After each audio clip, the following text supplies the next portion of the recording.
Welcome to our channel. Today we how to backup Node.js apps on VPS with pm2 and 5. To backup your Node.js apps on a virtual private server, start by connecting to your VPS via SSH.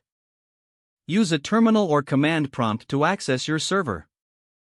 Enter the command SSH username at your server IP to establish your connection. Once logged in, verify that you have pm2 installed by running pm2 version. If pm2 is not installed, you can install it globally by running the command npm install gpm2. Next, navigate to the directory where your Node.js application is located using the cd command. For example, cd/path/to/your/app. Once inside your app's directory, check the current running processes with pm2 list. Locate your app in the list to ensure it's running properly. To create a backup of your application files, use the tar command. Run tar czvf your app backup.tar.gz to compress your application folder into a tar file.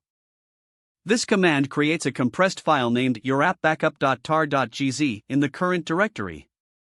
Next, you will need to sync any files that are outside the application folder.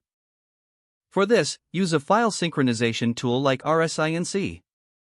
The command will look like this: rsync evs your source folder / your backup folder /. This will sync the specified source folder to your backup folder.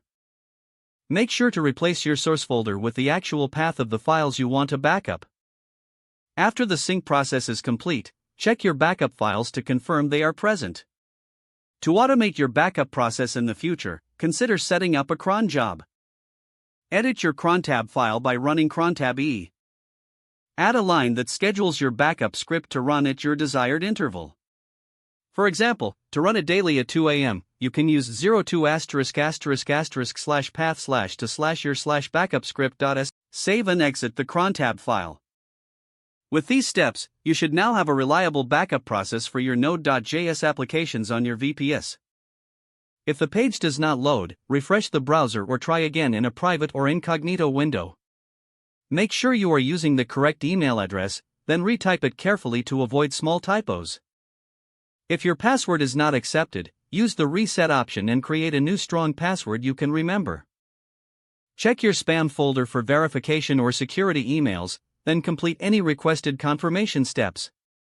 Don't forget to like this video and subscribe to our channel for more step-by-step tech guides.